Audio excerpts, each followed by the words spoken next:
pulls him up to safety. Yeah. Which is, she's pretty lucky that the fucking, for some reason, the mask dude decided to leave. He just takes off and he goes, wanders around somewhere else. Somewhere else for no reason. I was just like, because if he had been there, that probably wouldn't have ended well. Yeah. For her. But, that leads us to pretty much the finale of the film, right? Where... Yeah, when the deputy finds him. Yeah, the deputy pulls up and she thinks it's the sackhead again. Mm-hmm. Goes to the truck and everything. And then he comes out and he's like, oh, what's wrong? Do you need help? And he's like, come on, I'll help you. And then you see Dollface just walking up behind him and just straight up slits his throat. Like, I'm not fucking around. And just cuts you, and it cuts him, and then starts going after the sister again. And she gets cut up, man. She gets stabbed a few times, and she gets sliced on her arm and her hands. I hate seeing people get like in movies when they cut their hands open. Yeah. I hate seeing that. It irks me. But yeah, you can feel it. And in this one, the sound design is really good. Like when she messes up, she doesn't get the keys off the officer, and she jumps into the car without the keys. And then they do the scream montage where she like clicks has the keys on the outside. The keys on the window, yeah. Oh, that was so perfect. It's like, fuck.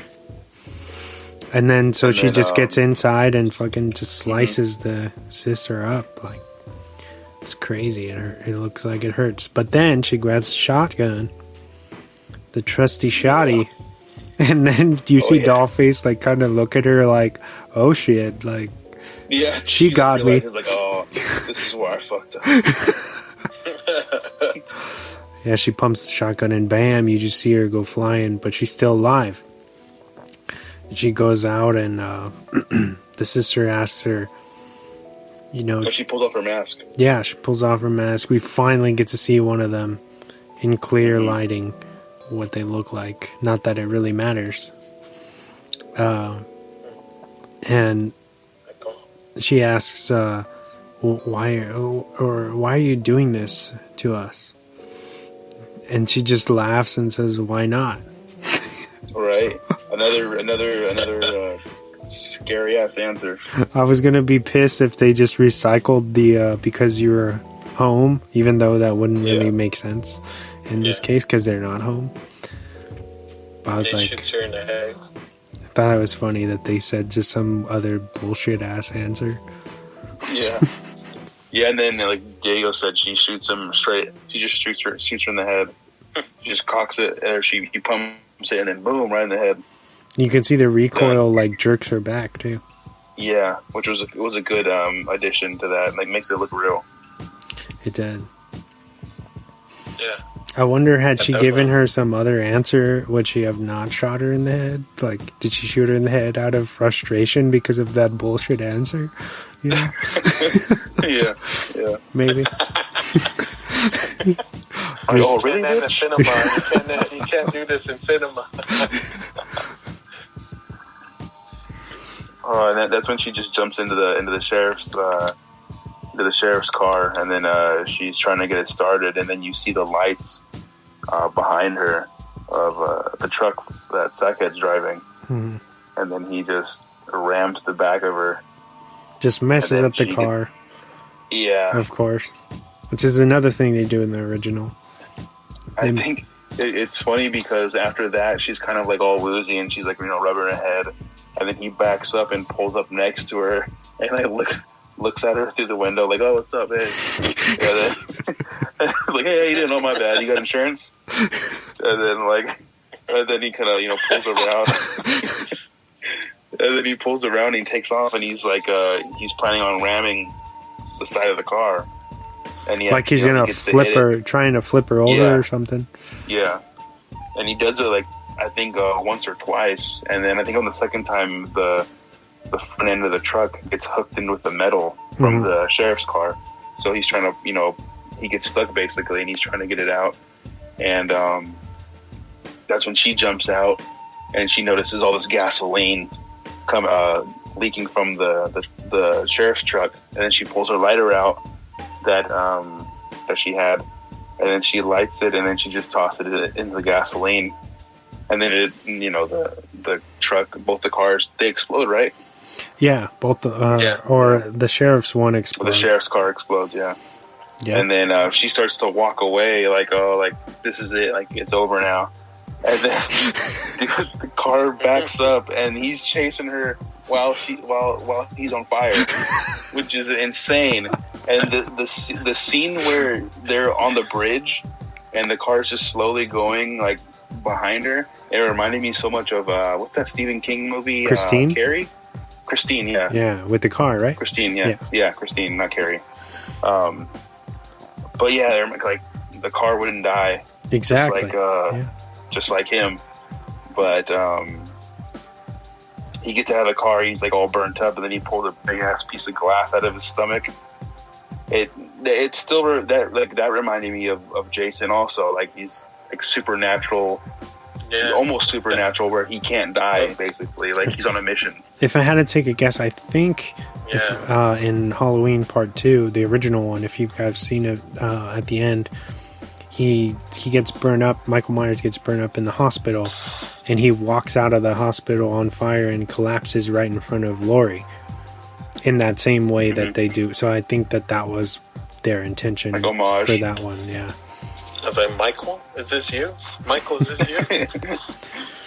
So then she's like, she waves down a kid and the mom in a pickup truck, right on the street.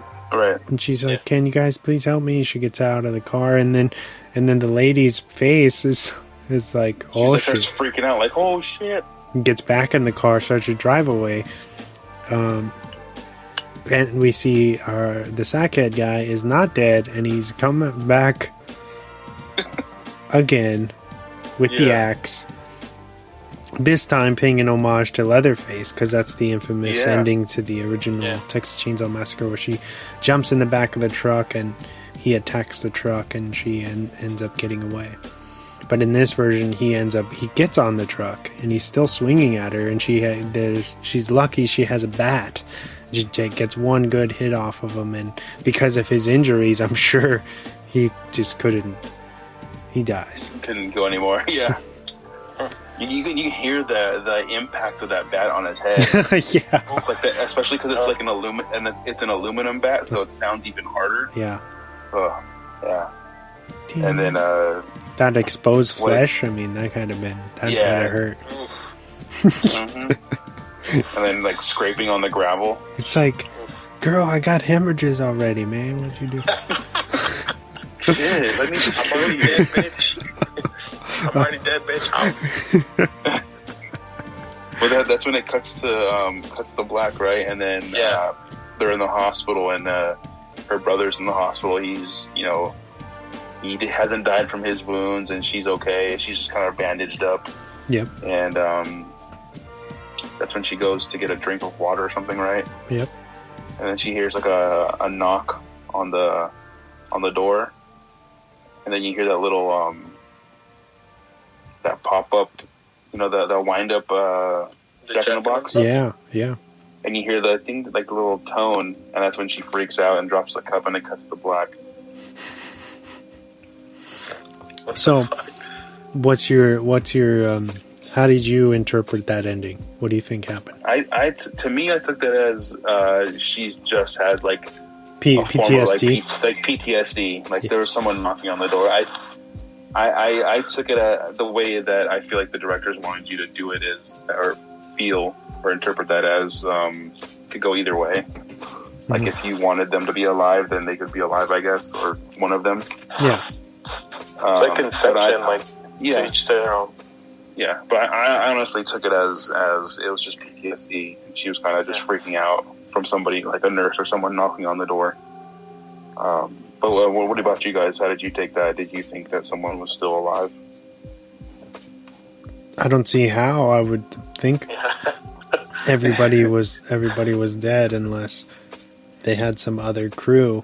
But yeah, I think I would have to agree with your answer, where she's just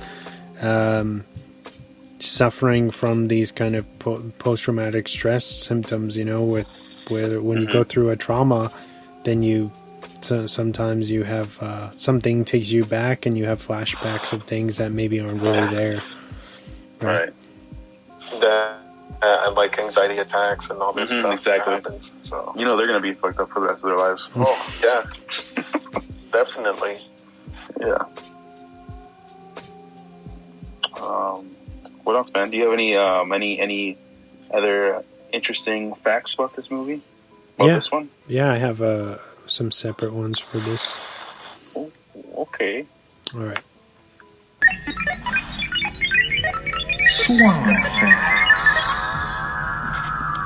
All right. The movie was nearly all shot in an abandoned neighborhood in Kentucky. Oh, nice. Hey. And the trailers were actually installed later specifically for the production. Okay. All right. Nice. Mike's death scene, who is the dad, his death scene took about 4 hours to shoot Damn. because they wanted to shoot like multiple angles. Okay, it makes sense.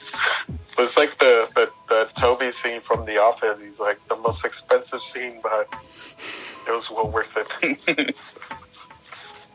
All right, here's this one I didn't want to spoil when we were doing chapter 1. Liv Tyler's character was supposed to return for the opening of this film before a rewrite happened, where she would be killed off for real. Yeah, I remember reading about that. That would have been pretty interesting, but I can see why they didn't include it. Would have gone the Hostel 2 route. That pissed me off, man. They did Jay Hernandez dirty right there, bro. Right? Like, he survived all that shit, money? and then they were like, oh no, the elite's gonna get you anyway. Like, what was the point, man? Yeah. But other than that, Hostel 2 is pretty good. It's a great movie, actually. Yeah. But, what's my final one? Johannes Roberts, the director of this one, actually is not a fan of slashers or home invasion movies at all. Really? Yeah. Damn.